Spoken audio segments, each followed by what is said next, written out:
चरित्रहीन भाग 2।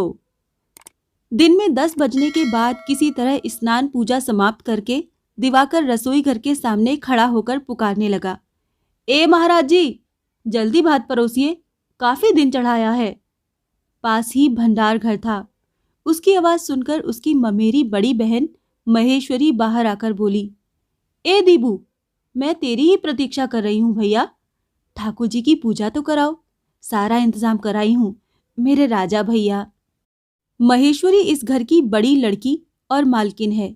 4 वर्ष पहले विधवा होकर पिता के घर आ गई है।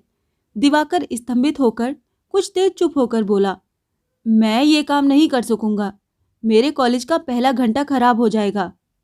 महेश्वरी हंसकर बोली, तेरा पहला घंटा खराब हो जाएगा इसीलिए क्या ठाकुर जी की पूजा नहीं होगी? दिवाकर ने पूछा। भट्टाचार्य जी कहाँ हैं? उनको क्या हो गया है? महेश्वरी बोली, वो बाबूजी के साथ चौसर खेलने के लिए बैठे हुए हैं। अब कितना दिन चढ़ने पर उठेंगे इसका कोई ठिकाना है क्या? मंझले भैया से कह दो, आज उनकी कचहरी बंद है। कल से धीरेंद्र की तबीयत ठीक नहीं है, वो स्नान ही नहीं करेगा तो पूजा किस तरह करेगा? तब तुम छोटे भैया से कहो ना, वो 12 बजने के बाद कचहरी के लिए निकलते हैं, अभी उनको बहुत देर है। महेश्वरी ने दुखी होकर कहा, तू कैसा तर्क करने लगा? इसका कोई ठिकाना ही नहीं है। अरे कल रात को उपेन थिएटर देखने गया था, अभी तक वो सोकर ही नहीं उठा है, अभी तक न मुंह धोया है न चाय पी है। रात भर जागने से क्या उसकी तबीयत ठीक है? इसके सिवा वो किसी दिन पूजा करता भी है जो आज करेगा? इधर रसोइया भात परोसकर पुकार रहा था। दिवाकर ने कहा, कोई न कोई बाधा आ पड़ने से रोज ही मेरा पहला घंटा छूट जाता है, मैं परीक्षा दूंगा तो कैसे? महेश्वरी का क्रोध बढ़ता जा रहा था। वो बोली, परीक्षा न देने से भी काम चल सकता है, देवता की पूजा न होने से नहीं चल सकता। तुम्हारे साथ तर्क करने का वक्त मेरे पास नहीं है, और भी काम है। रसोइया चिल्लाकर बोला, दिवाकर बाबू, भात परोसकर मैं खड़ा हूं, जल्दी आइए। महेश्वरी ने झिड़क कर कहा, तुमको कुछ भी समझ नहीं है महाराज, मैं इसको पूजा के लिए भेज ही रही हूं और तुम इसे ही पुकारे पड़े हो। भात ले जाओ, पूजा करके आने पर देना। कहकर वो भंडार घर चली गई। दिवाकर कुछ देर चुप रहा, फिर धीरे धीरे ऊपर चला गया। घर में शालिग्राम शिला की प्रतिष्ठा हुई थी। उसकी नित्य पूजा के लिए एक पुजारी नियुक्त है, वो इसी घर में रहते हैं। मालिक शिव प्रसाद की तरह उनकी भी चौसर में दिलचस्पी है।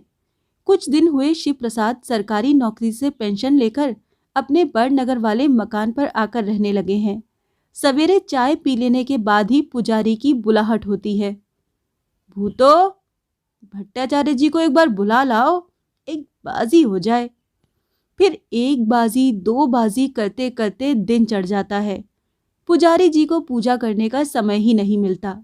पहले महेश्वरी नौकर को भेजा करती थी, लेकिन उठता हूँ करते करते भी उठना नहीं हो पाता था। पूजा का समय बीतता जाता था, पर इन दोनों चौसर प्रेमियों में किसी को होश नहीं रहता था। इन दिनों पिताजी की तबीयत ठीक नहीं है, फिर भी खेल की धुन में लगे रहते हैं।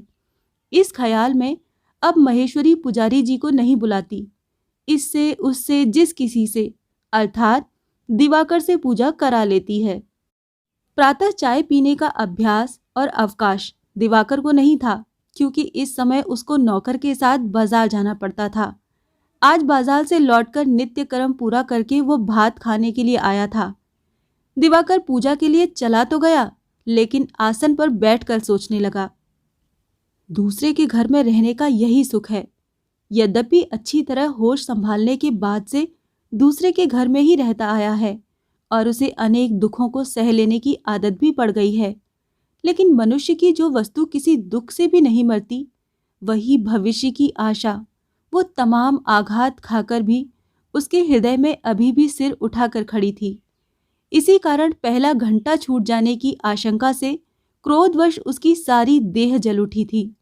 उसी क्रोध से वशीभूत उसने सिंहासन से ठाकुर जी को उतारकर ताम्र कुंड के ऊपर फेंक दिया और मंत्र पढ़े बिना ही शरीर पर जल डालकर भीगे हुए देवता को उठाकर वापस उनके स्थान पर रख दिया। फूल चढ़ाने, तुलसी पत्र सजा कर रखने, घंटी बजाने आदि के काम अभ्यास के अनुसार अवश्य होने लगे, किंतु विद्वेष की जलन से उसके कंठ से एक भी मंत्र नहीं निकला।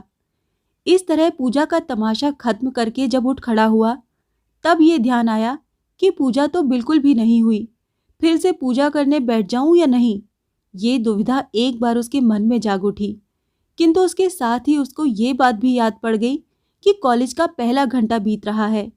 वो तेज कदमों से सीढ़ियों से नीचे उतरकर सीधे बाहर जा रहा था कि महेश्वरी ने भंडार घर से उसे देखा तो बुलाकर कहा, बिना भोजन किए जा रहा है? भोजन का समय नहीं है। तो कॉलेज से कुछ समय पहले ही लौट आना। ब्राह्मण ठाकुर जी, दिवा बाबू के लिए सब ठीक रहे। दिवाकर ने कोई उत्तर नहीं दिया। वो अपनी बाहरी कोठरी में आकर कपड़े पहनने लगा तो नेत्रों में जल भर आया। सामने के बैठक से उस वक्त तक शतरंज खेलने की हुंकार आ रही थी। अचानक पीछे से दरवाजा खुलने की आवाज आई। दिवाकर ने पीछे घूमकर देखा, नौकरानी खड़ी है। नेत्र पोंछकर उसने पूछा, क्या बात है? नौकरानी बोली, छोटी बहू ने आपको बुलवाया है। चलो आ रहा हूं। सुरबाला अपने कमरे के सामने ही दिवाकर की प्रतीक्षा कर रही थी। दिवाकर ने आकर कहा, क्या बात है? सुरबाला प्रकट रूप में नहीं, आड़ में रहकर बातें करती थी। सिर के कपड़े को जरा खींचकर बोली, जरा कमरे में आओ। इतना कहकर कमरे में जाकर उसने दिखा दिया। फर्श पर आसन बिछा हुआ था, एक कटोरा दूध, तश्तरी में 2-4 संदेश रखे हुए थे। सुरबाला ने कहा, खाकर ही कॉलेज जाना। दिवाकर चुपचाप खाने के लिए बैठ गया। पास ही बिछौने पर उसके छोटे भैया अर्थात उपेंद्रनाथ उस समय भी निद्रित मनुष्य की भांति लेटे हुए थे। दिवाकर के खाना खाकर चले जाने के बाद उन्होंने सिर ऊपर उठाकर पत्नी को बुलाकर कहा, ये फिर क्या? सुरबाला भोजन किए स्थान को साफ कर रही थी। चौंक कर बोली, क्या तुम जाग रहे हो? 2 घंटे से जाग रहा हूं। 11 बजे तक कोई मनुष्य सो सकता है? सुरबाला हंसकर बोली, तुम सब कर सकते हो, वरना कोई मनुष्य क्या 11 बजे तक पड़ा रह सकता है? सभी नहीं कर सकते, लेकिन मैं कर सकता हूं। इसका कारण यह है कि लेट कर पड़े रहने जैसी अच्छी वस्तु जगत में मुझे दूसरी कोई नहीं दिखाई पड़ती। खैर, कुछ भी हो, दिवाकर के। सुरबाला ने कहा, बबुआ जी नाराज होकर बिना खाए कॉलेज जा रहे थे, इसीलिए मैंने उनको बुलाया था। इसका कारण? क्रोध होता ही है। उस बेचारे को प्रातः पढ़ने का समय ही नहीं है। बाजार जाना होता है, लौटकर ठाकुर जी की पूजा करनी पड़ती है। किसी दिन 11-12 बज जाता है। बताओ तो, किस समय वो खाना खाएं और किस समय पढ़ने जाएं? बात ठीक समझ में नहीं आई। भट्टाचार्य को बुखार है क्या? बुखार क्यों होगा? बाबूजी के साथ चौसर पर बैठे हैं, और उनका भी क्या दोष है? बाबूजी के बुलाने पर वो ना तो नहीं कर सकते। सो तो वो नहीं कर सकते, लेकिन पहले वो नौकर के साथ सवेरे बाजार जाया करते थे ना। कुछ दिनों तक शौक में जाया करते थे, नहीं तो बबुआ जी को ही रोज जाना पड़ता है। उस दिन ठाकुर जी की पूजा नहीं हुई। यही सोचते सोचते दिवाकर अप्रसन्न रूप से धीरे धीरे कॉलेज जा रहा था। मकान में अभी अभी जो सब घटनाएं हो गईं, उन सब की चिंता छोड़कर उसे बड़ी चिंता यही थी कि ठाकुर जी की पूजा आज नहीं हुई। बहुत दिनों की, बहुत सारी असुविधाओं के रहते हुए भी इस काम की अवहेलना उसने कभी नहीं की थी। करने की बात भी मन में किसी दिन नहीं उठी थी। ऐसे में आज की बात सोचकर वो मन में पीड़ा अनुभव करने लगा। यद्यपि तर्कों में वो बारंबार अपने मन को सांत्वना देने का प्रयास कर रहा था कि भगवान केवल एक ही स्थान में बंधे नहीं है, इसीलिए एक स्थान पर भोग नहीं लगेगा तो भी अन्यंत्र तो लगेगा ही। लेकिन वो जो ग्रह देवता अपनी नित्य पूजा और भोग से वंचित होकर सिंहासन पर बैठे रह गए, उनका क्रोधित मुख और उनकी प्रतिहिंसा की आशंका उसके मन से किसी प्रकार से हटना नहीं चाहती थी। कॉलेज आने पर पता लगा कि प्रोफेसर की तबीयत खराब हो जाने के कारण पहले घंटे में क्लास नहीं लगी। सुनकर दिवाकर को खुशी हुई। परीक्षा निकट आ रही है, इस कारण छात्रों ने हाजिरी के हिसाब के लिए कॉलेज के क्लर्क को तंग कर डाला है। आज दूसरे छात्र जब इसी उद्देश्य से ऑफिस के कमरे की तरफ जाने की तैयारी कर रहे थे, तब दिवाकर भी तैयार हो गया, लेकिन ऑफिस के सामने आकर ठाकुर जी की पूजा न करने की बात याद आते ही वो ठिठक कर खड़ा हो गया। एक ने उससे कहा, खड़े क्यों हो गए? दिवाकर ने उत्तर दिया, आज रहने दो। रहने क्यों दो? चलो आज ही देख लें। नहीं, रहने दो, कहकर दिवाकर लौट गया। हाजिरी के संबंध में उसके मन में बहुत संदेह था, परंतु आज उस संदेह की मीमांसा करने का साहस उसे नहीं हुआ। भोजन न करके आने पर भी उसको घर लौटने की कोई जल्दी नहीं थी। छुट्टी के बाद कॉलेज के फाटक के पास आकर उसने देखा, बीए क्लास के छात्रों का दल दूर खड़ा तर्क कोलाहल कर रहा है। दिवाकर दूसरी ओर मुंह फेरकर हट गया और जो रास्ता सीधा गंगा जी की तरफ जाता था उसी पर चल दिया। टूटा हुआ पक्का घाट मुर्दे के कंकाल की भांति पड़ा हुआ था। किसी दिन इसका शरीर सुंदर था, उसमें प्राण थे। जगह जगह पड़ी हुई टूटी फूटी ईंटों के ढेर यही बात कह रहे थे। वो ये नहीं बताते कि तब इसे किसने बनवाया था, कौन लोग यहाँ आकर बैठते थे, कौन लोग स्नान करते थे। इस सब का कहीं भी कोई साक्षी मौजूद नहीं था। जाड़े के दिनों की पतली गंगा अविराम समुद्र की ओर चली जा रही थी।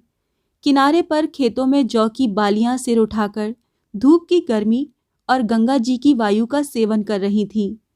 खेतों के एक तरफ का रेतीला तंग रास्ता पकड़कर चलता हुआ दिवाकर घाट पर आ पहुंचा। ईंटों के ढेर के पास जूता खोल कर रख दिया। उसके बाद पंजाबी कुर्ते को उतारकर भारी जिल्ददार किताबों से दबा दिया। फिर जल में उतरकर हाथ मुंह धोकर सिर पर गंगा जी का जल छिड़ककर उसने बिना खाए हुए ग्रह देवता का स्मरण किया।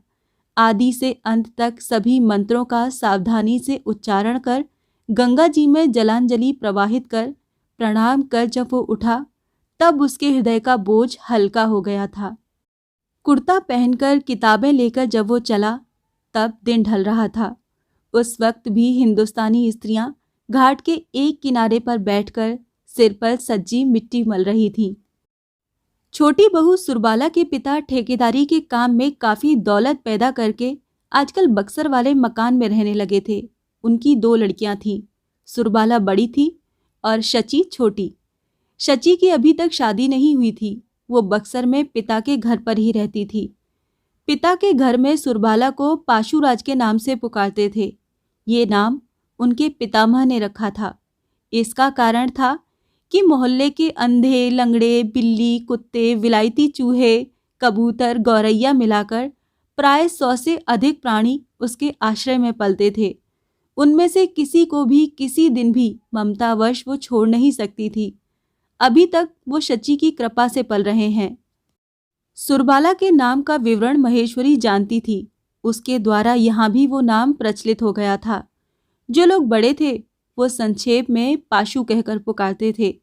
नौकर नौकरानी भी कोई तो पाशु बहू तो कोई छोटी बहू जी कहकर पुकारते थे। काफी रात को कामकाज हो चुकने पर सुरबाला जब कमरे में आई तो उपेंद्र ने कहा, पाशु, बाबूजी ने शची के लिए वर खोजकर ठीक करने के लिए फिर तकाजे का पत्र लिखा है। शची आयु में तुमसे कितनी छोटी होगी मालूम है? सुरबाला ने कहा, मालूम क्यों नहीं, मेरे बाद एक भाई होकर सौरी में चल बसा। उसके बाद ही शची का जन्म हुआ। इस तरह वो मुझसे आयु में 6-7 साल छोटी होगी। इस हिसाब से तो उसकी आयु 12-13 साल की होगी। इतनी तो होगी ही। दुबली पतली होने के कारण ही केवल इतने दिनों तक कुंवारी रखी जा सकी। मेरी तरह बड़े बड़े हाथ पांव वाली होती तो भारी कठिनाई होती। उपेंद्र ने हंसकर कहा, कठिनाई किस लिए? तुम्हारे बाबूजी के पास तो रुपयों की कमी नहीं है। रुपए रहने से सभी वस्तुएं सुलभ हो जाती हैं। तुम्हारे समय में मैं जिस तरह हड़बड़ा कर जा पहुंचा था, उस तरह हड़बड़ा कर जाने वाले आदमियों की संसार में कमी नहीं है। क्या तुम बाबूजी के रुपए देखकर गए थे? तुम्हारे सामने नहीं कहने में ही इज्जत है, लेकिन झूठी बात कैसे कहूं? लेकिन ये झूठ है। झूठी क्यों? असत्य होने के कारण ही असत्य बात है। तुम जब तब कहते अवश्य रहते हो, लेकिन तुम बाबूजी का रुपया देखकर नहीं गए थे। बाबूजी के पास रुपए रहते या नहीं रहते, तुमको जाना ही पड़ता। मैं जिस जगह जिस घर में जन्म लेती, मुझे लाने के लिए तुमको वहां जाना ही पड़ता, समझे? उपेंद्र ने गंभीरता धारण करके कहा। कुछ कुछ समझ रहा हूं, लेकिन मान लो अगर तुमने कायस्थ के घर जन्म लिया होता तो? सुरबाला हंसकर बोली। वाह, खूब कहा तुमने। ब्राह्मण के घर की कन्या क्या कभी कायस्थ के घर जन्म लेती है? इसी दिमाग को लेकर के तुम वकालत करते हो? उपेंद्र ने गंभीर होकर कहा। ये भी ठीक है, शायद इसी कारण उन्नति नहीं हो रही है। सुरबाला अपनी बातों से व्यथित होकर सांत्वना के स्वर में जल्दी से बोली। उन्नति क्यों नहीं होगी? खूब उन्नति होगी। कुछ देर हो सकती है, यही ना? लेकिन मैं कहती हूं कि तुम्हारी उन्नति की जरूरत ही क्या है? फिर हंसकर बोली। 12 से 4 बजे तक मेरे सामने हाजिर रहने से मैं तुमको 500 रुपए के हिसाब से दे सकती हूँ। बाबूजी मुझे हर महीने 250 रुपए भेजते हैं, 250 और मांग लूंगी। उपेंद्र ने कहा। मान लिया कि तुम ले लोगी, लेकिन मुझको क्या करना पड़ेगा? 12 बजे से 4 बजे तक तुम्हारे सामने खड़े रहना पड़ेगा। हाँ, यदि तुम खड़े न रह सको तो बैठ भी सकते हो, और बैठा न रह सकने पर लेट भी सकूंगा। क्या कहती हो? सुरबाला मुस्कुराकर बोली। सो नहीं सकोगे। बैठ न सकने पर फिर खड़े हो जाना पड़ेगा। हाकिम के सामने बेअदबी करने से तुमको फाइन देना पड़ेगा। फाइन न दे सकने पर? नजर बंद रहना पड़ेगा। 4 बजने के बाद भी तुम बाहर नहीं जा सकोगे, समझ गए? उपेंद्र ने सिर हिलाकर कहा। समझ गया। हाकिम कुछ सख्त है, नौकरी बची रह जाए यही गनीमत होगी। सुरबाला ने अपनी दोनों कोमल भुजाओं से पति के गले को घेर कर कहा। हाकिम सख्त नहीं है, तुम्हारी नौकरी सुरक्षित रहेगी। एक दिन केवल परीक्षा करके ही देख लो ना। कुछ देर बाद सुरबाला ने उससे अलग होते हुए पूछा। बाबूजी के पत्र का क्या उत्तर दोगे?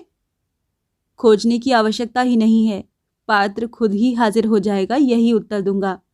छी, ये कैसी बात? उनके साथ परिहास करना उचित है क्या? इतनी देर से क्या तुम मेरे साथ परिहास कर रही थी? उपेंद्र की बात का अर्थ समझकर सुरबाला घबराकर बोली। देखो, मैंने परिहास नहीं किया। सचमुच ही मैं विश्वास करती हूँ कि शची के लिए वर ठीक हो ही जाएगा, लेकिन बाबूजी को ये बात लिखने की आवश्यकता नहीं है। इसके अलावा अन्य कोई मार्ग नहीं है क्या? लेकिन तुम्हारे मुंह से ये बात सुन लेने से बाबूजी को बुरा लगेगा। उपेंद्र हंसकर बोला। वास्तव में शची के लिए ठीक हो चुका है, उसको मैं भी जानता हूं और तुम भी जानती हो। सुरबाला ने उत्सुक होकर पूछा। कौन है, बताओ तो। अभी नहीं, सब ठीक ठाक करने के बाद ही बताऊंगा। सुरबाला ने थोड़ी देर चुप रहकर कहा। अच्छा, लेकिन एक बात तुमको मैं बता दूं, शची में एक दोष को छिपाकर वर ठीक करना उचित नहीं है। उसका फल अच्छा नहीं होगा। उपेंद्र ने घबरा कर पूछा। दोष क्या है? बताती हूं। शायद बाबूजी की इच्छा उस दोष को गुप्त रखने की ही है, नहीं तो वो खुद ही तुमको बता देते। शची देखने में, सुनने में, लिखने पढ़ने में अच्छी है। बाबूजी के पास रुपए भी हैं, लेकिन क्या तुमने शची को ठीक तरह देखा नहीं है कभी? देखा है, लेकिन अच्छी तरह देख लेने का साहस। तुम्हारे पैरों पड़ती हूँ, पहले मेरी बात सुन लो, उसके बाद जैसी खुशी हो जवाब देना। तुम तो जानते ही हो, शची बचपन से ही दुबली पतली है। 2-3 बार भारी बीमारियों में मरते मरते बची। डॉक्टर ने सर्जरी करके उसको बचा अवश्य लिया, लेकिन एक पैर सीधा नहीं हुआ। तभी से वो कुछ लंगड़ा कर चलती है। डॉक्टर ने कहा था कि उम्र बढ़ जाने पर वो अच्छी हो सकती है, लेकिन इस आश्वासन पर विश्वास करके कौन विवाह को तैयार होगा? जो सचमुच ही अच्छा लड़का है, उसके लिए अच्छी लड़की भी मिल जाएगी। जानबूझकर वो शची जैसी लड़की से शादी क्यों करेगा? और जो लड़का धन के लोभ में राजी होगा, वो कुपात्र होगा। उपेंद्र ने ध्यानपूर्वक सुनकर कहा। मैंने तो शची को कई बार देखा है, लेकिन किसी दिन लंगड़ा कर चलते नहीं देखा। सुरबाला हंसकर बोली। पुरुषों को कौन सी चीज दिखाई पड़ती है, लेकिन स्त्रियों की तो आंखों को धोखा देना चल ही नहीं सकता। वो तो एक ही क्षण में दोष जान लेती हैं। लेकिन उसको किसी स्त्री के साथ तो शादी नहीं करनी होगी, फिर क्यों स्त्रियों की आंखों से डरना पड़ेगा? ये कैसी बात? धोखा देकर शादी कराने की इच्छा रहने पर तो अंधी लड़की की भी शादी की जा सकती है। लेकिन बात को उपेंद्र कुछ सोच रहे थे, बोले नहीं। सुरबाला फिर बोली, पिछली दुर्गा पूजा के समय हमारे बक्सर के मकान पर ठीक इसी तरह की बातें हुई थीं। बुआ जी और माँ दोनों ने ही कहा था कि शादी के पहले इन सब बातों को बताने की आवश्यकता नहीं है। हो जाने के बाद दामाद को बता देने से ही काम चल जाएगा। ठीक ही तो है। नहीं, ठीक नहीं है। मैं कहती हूँ कि सास ननद को छोड़ अकेले दामाद को विश्वास में लेने से काम नहीं चलता। शची को जो पति मिलेगा वो उसको प्रेम करेगा ही, लेकिन एक तुच्छ त्रुटि के कारण शुरू में ही यदि वो उसकी विद्वेष भरी दृष्टि में पड़ जाएगी तो फिर कभी सुख से घर गृहस्थी न बच सकेगी। उपेंद्र ने कहा, बच सकेगी, क्योंकि दिवाकर तुम्हारी बहन को लापरवाही से नहीं रखेगा। और तुम यानी उसकी बहन भी शची को झिड़कियां नहीं सुनाओगी। ये बात सुनकर सुरबाला चुप हो गई। बहुत देर तक स्थिर भाव से बैठी रहकर बोली, तुम क्या बबुआ के साथ शादी? हाँ, लेकिन बाबूजी संभवतः सहमत नहीं होंगे। क्यों? उसके माँ बाप नहीं है, घर द्वार नहीं है, कुछ भी नहीं है। उपेंद्र ने संक्षेप में कहा, सब है, क्योंकि मैं हूं। तो भी बाबूजी राजी नहीं होंगे। तुम भी राजी नहीं होगी, असल बात शायद यही है। सुरबाला कुछ नहीं बोली। उपेंद्र भी कुछ देर चुप रहकर दूसरी तरफ करवट बदलकर अत्यंत नीरस कंठ से बोले, अच्छा, रात बहुत हो गई है, अब तुम सो जाओ। उस रात को सुरबाला बड़ी देर तक जागती रही। जब उसको निश्चित रूप से मालूम हो गया कि पति देव निर्विघ्न सो रहे हैं, तब उसके दोनों नेत्रों में गर्म जल भर उठा। पति के स्नेह पर वो संदेह नहीं रखती, लेकिन रोते रोते वो यही बात सोचने लगी कि इन 7-8 वर्षों के घनिष्ठ मिलन के बाद भी क्यों वो इस मनुष्य का स्वभाव समझ नहीं सकी। पहले पहल उसने अनेक बार मन में विचार किया था कि इस मनमौजी मनुष्य के मिजाज का कुछ भी ठीक नहीं है। किस समय किस कारण से इसका क्रोध उमड़ पड़ेगा, सो जान लेने या समझ लेने का कोई उपाय नहीं है। लेकिन अंत में इतनी ही बात वो समझ सकी थी कि इसको पूरी तौर से समझने की शक्ति मुझे किसी दिन हो या न हो, परंतु इसका कोई भी काम या इसकी कोई भी बात अकारण या अनिश्चित प्रकृति के मनुष्यों की सी नहीं है। विशेष रूप से इसी कारण इस दुर्बोध पति को लेकर उसके मन में भय और चिंता की कोई सीमा नहीं थी। मन में चोट खाकर वो जब तब यही दुख किया करती थी कि भगवान ने उसके भाग्य को यदि ऐसा अच्छा ही बना डाला था तो उसे समय के अनुसार चलने योग्य बुद्धि उन्होंने क्यों नहीं दी। आज भी मन ही मन इस बात पर खूब मंथन कर वो मन ही मन इसका कारण खोजने लगी, पर जितना ही खोजा उतना ही अपना कोई दोष न पाकर अंततः हताश हो गई। बहन के बारे में बहन की ये स्वाभाविक आशंका किस वजह से दोषपूर्ण है, इसका जवाब वो किसी प्रकार खोज नहीं सकी। बाहर जाड़े की लंबी अंधियारी रात स्तब्ध थी और कचहरी का घंटा एक के बाद एक क्रम से बजता जा रहा था। अगले दिन दोपहर बाद महेश्वरी भोजन करने के लिए बैठी तो उपेंद्र भी कमरे में घुसकर पास ही फर्श पर बैठ गया। महेश्वरी ने उसकी तरफ ध्यान से देखकर कहा, मंजली बहू, उपेंद्र के लिए आसन बिछा दो। उपेंद्र ने कहा, आसन रहने दो दीदी, तुमसे एक बात पूछने आया हूँ। बात सुनने के लिए महेश्वरी उसके मुंह की ओर ताकने लगी। शची के लिए वर ठीक करने के लिए परसों ससुर जी का एक पत्र आया है।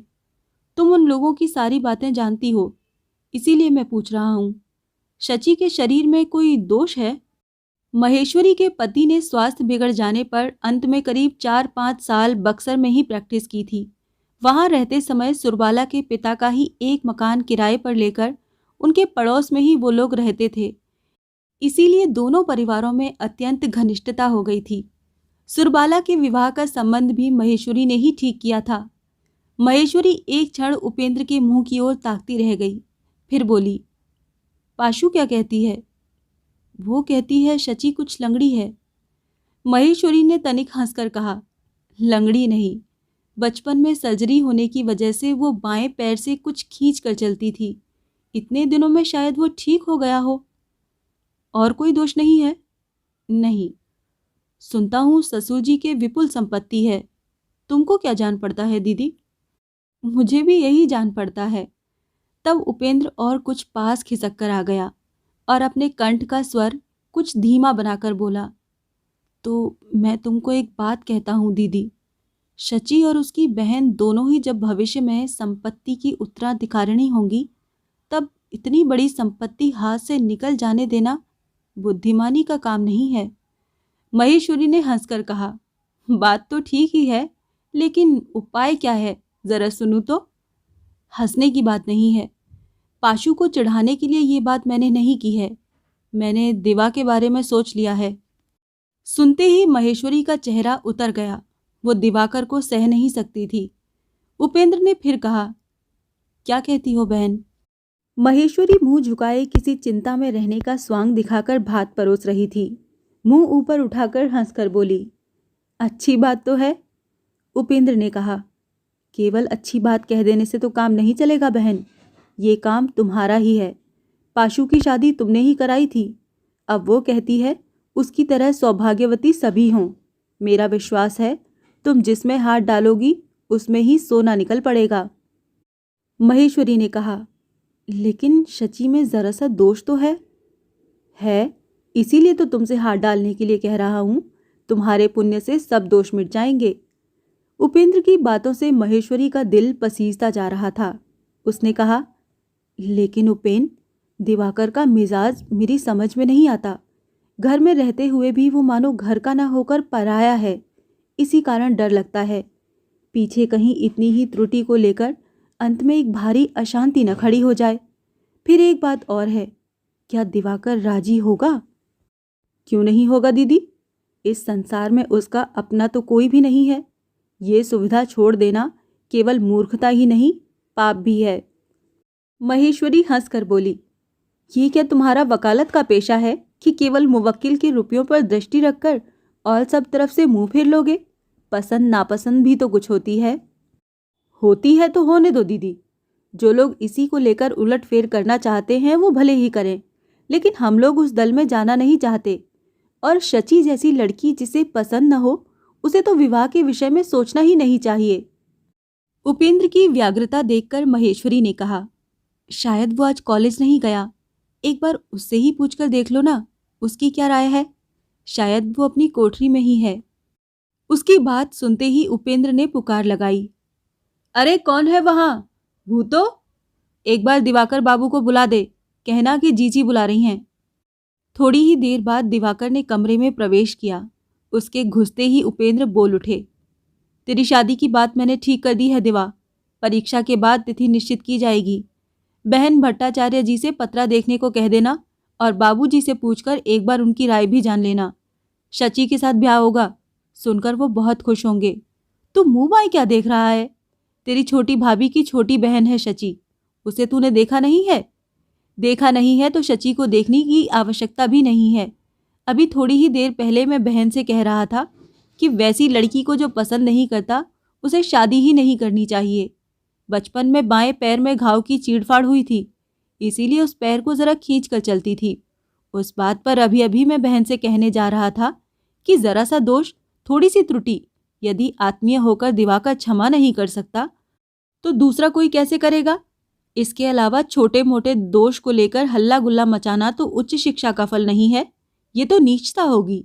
निर्दोष और त्रुटिहीन तो इस जगत में कोई चीज मिलती ही नहीं।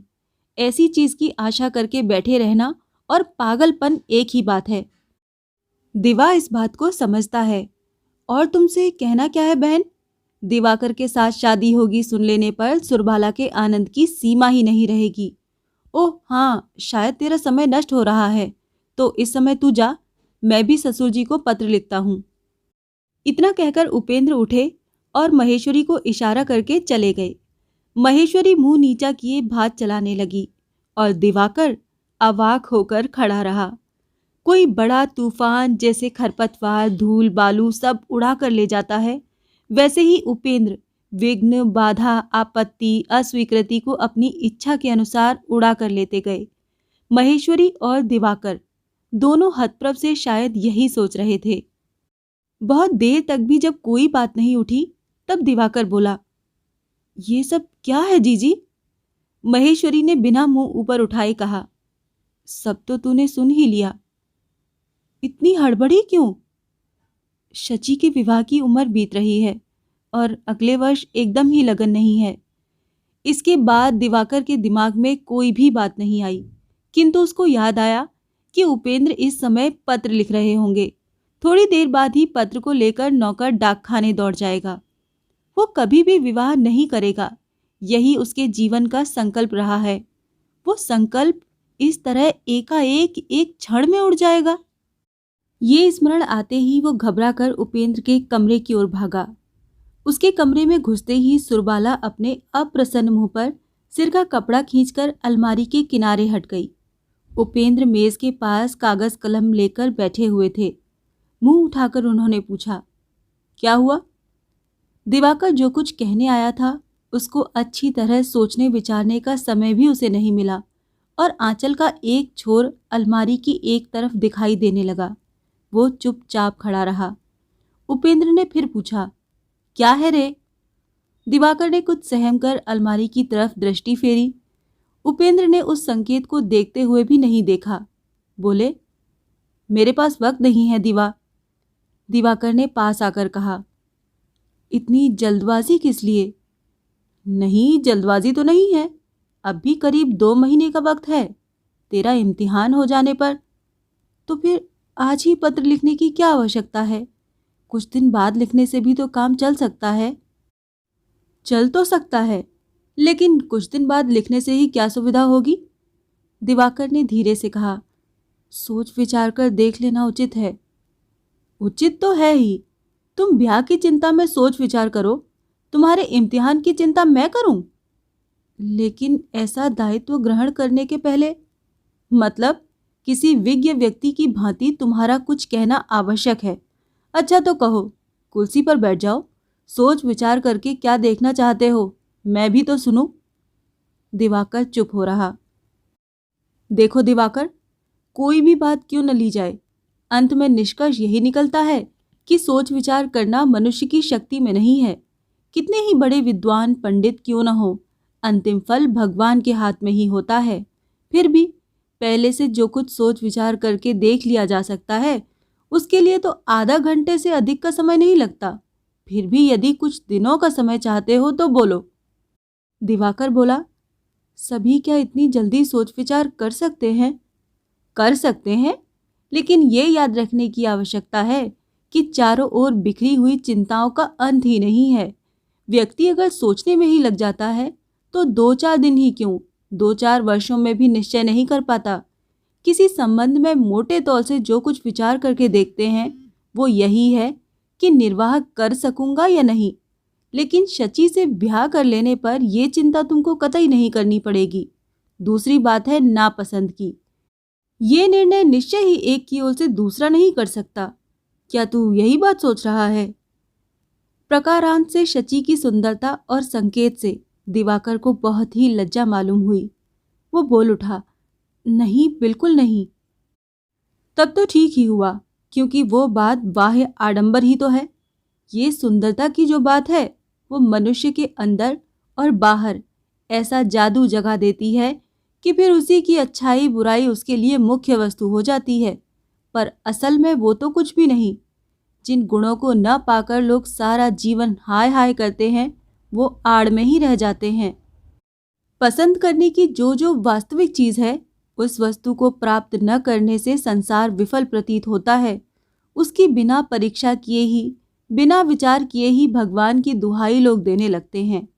और जो कुछ भी नहीं है, 2-4 दिनों में ही जो वस्तु नष्ट हो जाती है, नेत्र उठाकर देखने से ही जिसके दोष गुण पकड़े जा सकते हैं, उसकी परीक्षा का फिर कोई अंत ही नहीं रहता।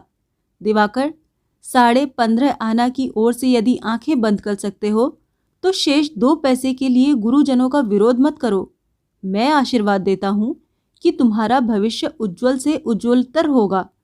किसी दिन तुम इस बात को मत भूलना कि सुंदरता ही मनुष्य के लिए सब कुछ नहीं है, या सिर्फ सुंदरता का जिक्र करना ही विवाह का उद्देश्य नहीं है। दिवाकर सिर झुकाकर चुप हो रहा। उपेंद्र भी बड़ी देर तक चुप रहकर अंत में बोले, तो अब तू यहाँ से जा। दिवाकर ने सिर झुकाकर धीरे धीरे कहा, मेरी रुचि नहीं है छोटे भैया, मुझे क्षमा करो, खासकर खासकर बड़े आदमी की लड़की। इस तरह के उत्तर ने पल भर के लिए उपेंद्र को अभिभूत कर दिया। वो अल्पभाषी दिवाकर की बातों का गुरुत्व समझते थे, लेकिन किसी विषय में असफल होना भी उनका स्वभाव नहीं है। सामने के कागज कलम को एक तरफ हटाकर बोले, रुचि नहीं है? ऐसा हो सकता है, लेकिन बड़े आदमी की लड़की का क्या अपराध है? दिवाकर ने कहा, अपराध नहीं है, लेकिन मैं गरीब हूं। इसका मतलब तो ये है कि गरीब के घर की लड़की तुम्हारे जैसा सम्मान या भक्ति करेगी, धनवान की लड़की वैसा नहीं करेगी। लेकिन मैं पूछता हूं, स्त्री से सम्मान या भक्ति पाने की कितनी इच्छा तुमको है? अगर ये जिद पकड़ लोगे कि ब्याह करोगे ही नहीं, तो वो दूसरी बात है, लेकिन दोष का भार दूसरे के कंधे पर रखकर अपनी गरीबी को जिम्मेदार मत ठहराओ। पुराण इतिहास तो पढ़ चुके हो, उनमें सीता, सावित्री, प्रभृति साध्वी स्त्रियों का जो उल्लेख है, वो राजा महाराजा के घरों की लड़कियां होते हुए भी किसी दरिद्र घर की लड़की की अपेक्षा गुणों में कम नहीं थीं। बड़े लोगों की घरों की लड़कियों के विरुद्ध एक कहावत प्रचलित है, पर बिना विचार किए ही उसे मान लेना चाहिए, इसका कोई कारण मुझे दिखाई नहीं देता। दिवाकर के अलावा एक और श्रोता अत्यंत ध्यान लगाकर आड़ में रहकर सुन रही थी। उसके आंचल के छोर पर दृष्टि पड़ने के साथ ही उपेंद्र बोल उठे, बड़े आदमी के घर की एक और लड़की इस मकान में ही है। इसका आधा रूप गुण लेकर भी यदि शची आ जाएगी तो किसी भी पति को अपना सौभाग्य ही मान लेना चाहिए। कुछ देर चुप रहकर वो फिर बोले, तुमने कहा रुचि नहीं है, तो बचपन में पाठशाला जाने की भी रुचि तुम में नहीं थी, ये मैं देख चुका हूँ। धर्म कर्म में किसी किसी की रुचि नहीं रहती, जन्मभूमि पर भी किसी को अरुचि रहती है। इसका ये अर्थ नहीं कि ऐसी अरुचि को प्रश्रय दिया जाए। अचानक उसी समय अलमारी के पीछे से चूड़ियों की आवाज सुनकर चकित होकर दिवाकर उठ खड़ा हुआ। क्षण भर में उसने क्या निश्चय किया, ये वही जाने। सुरबाला के पास जाकर बोला, भाभी, तुम कहो तो मैं छोटे भैया को पत्र लिखने को कह दूं। सुरबाला ध्यान से पति की बातें सुन रही थी। एक अनिर्वचनीय शांति और तृप्ति की तरंग उसकी समस्त इच्छाओं, समस्त कामनाओं और समस्त स्वतंत्रताओं को बहाकर पति की इच्छाओं के चरणों के नीचे आत्मसमर्पण कराती जा रही थी। उसने कुछ भी निश्चय नहीं किया था, लेकिन आंचल से नेत्र पोंछकर पति को लक्ष्य करके शांत चित्त से कहा, वो कभी झूठ नहीं बोलते। मैं कह रही हूँ बबुआ, तुम लोगों का भला होगा और मैं सुखी होऊंगी। दिवाकर ने उपेंद्र की मुंह की ओर ध्यान से देखा। खुली खिड़की में काफी प्रकाश उनके मुंह पर आ रहा था। उनके चेहरे पर न उद्वेग है और न दुश्चिंता, अत्यंत पवित्र और मंगलमय प्रतीत हुआ। दिवाकर ने कहा, तुम जो अच्छा समझो वही करो, मेरा समय नष्ट हो रहा है, मैं जा रहा हूँ। इतना कहकर वो धीरे धीरे बाहर चला गया। उसके चले जाने पर सामने की आराम कुर्सी पर आकर सुरबाला बैठ गई। दोनों सजल नेत्रों को पति के मुंह पर टिकाकर बोली, तुम क्षमा करो, मैंने गलत समझ लिया था। तुम जो कुछ करना चाहते हो उसमें ही शची की भलाई होगी। इस बार तुम मुझे माफ कर दो। उपेंद्र ने पत्र समाप्त करते हुए हंसकर कहा, अच्छा। उसके बाद से दिवाकर सिर्फ विवाह की बात सोचने लगा। शची कैसी है, क्या करती है, क्या सोचती है, क्या पढ़ती है, विवाह के उपरांत उसके साथ कैसा व्यवहार करेगी, यही सारी बातें रात के समय पढ़ने लिखने में बहुत बाधा उत्पन्न करने लगी। उसका मन मतवाला हो उठा। विवाह आकाश कुसुम की तरह उसे छलता रहता। कुल मिलाकर किसी भी काम में उसका मन नहीं लग रहा था। परीक्षा के भय ने चाबुक की तरह जितनी बार उसको वापस लाकर पढ़ने पर नियुक्त किया, उतनी बार ही वो उससे भागकर सपनों की रचना करने लगा। बहुत देर तक इस विद्रोही मन के पीछे पीछे दौड़ धूप करके भी दिवाकर कुछ नहीं पा सका। उसे चिंता हो रही थी कि समय व्यर्थ नष्ट होता जा रहा है, परंतु मन तो काबू में था ही नहीं। लेकिन क्या ही अभूतपूर्व परिवर्तन था। किसी चीज के नशे ने उसको एकाएक ऐसा मतवाला बना दिया था। इस स्थिति का प्रतिवाद करते हुए वो मन को दिलासा दे रहा था कि इसमें मेरी इच्छा नहीं है, अत्यंत घृणा और अरुचि है, परंतु यदि किसी पूजनीय के मान की रक्षा करनी पड़े तो रुचि न होते हुए भी वो करेगा। ये निश्चय कर उसने दुगने आग्रह के साथ ऊंचे स्वर से पढ़ना आरंभ कर दिया। लेकिन आज मन को संयम में रखना कठिन हो गया। जिस खेल के बीच से वो चला आ रहा है, जिस आकाश कुसुम की आधी गुथी माला फेंक कर बेबसी में सबक याद कर रहा है, उसको खत्म करने का अवसर वो खोजता हुआ घूमने लगा। इसके अलावा ये जो कल्पना की बसंती हवा अभी अभी उसके शरीर को स्पर्श कर गई है, वो कितनी मधुर है। उसके चारों ओर जिस सौंदर्य की सृष्टि हो रही है, वो कितना अनुपम है। सूर्य की ओर मुंह उठाकर आंखें बंद कर लेने पर जिस प्रकार प्रकाश का संचार विचित्र रंगों में अनुभव होता है, पढ़ने की तैयारी के बीच अस्पष्ट माधुर्य धीरे धीरे उसके शरीर में व्याप्त होता गया। कंठ स्वर मंद से मंदतर और दृष्टि क्षीण से क्षीणतर होती गई। वो धरपकड़ वाद विवाद के बीच एक नए खेल में मशगूल हो गया। उसकी आंखों के सामने असंख्य प्रकाश, कानों के पास अगणित वाद्य और मन के बीच विवाह का विराट समारोह अवतीर्ण हो गया। इसके केंद्र स्थल में दूल्हे के रूप में अपनी कल्पना कर वो रोमांचित हो उठा। इसके बाद अन्य जो कुछ सुना था, जो कुछ देखा था, वो सब जादू की तरह मन के भीतर से विभिन्न रंगों में बहुत तेजी से उड़ गया। कहीं भी वो स्थिर नहीं रह सका, कुछ ठीक तौर से हृदयंगम न कर सका। केवल आश्चर्य भरी पुलक से स्वप्नाविष्ट की भांति स्तब्ध होकर बैठ गया। क्या दिवाकर की शादी शुचि से होगी या किस्मत कुछ और ही रंग लाएगी? ये जानने के लिए सुनिए चरित्रहीन का अगला भाग।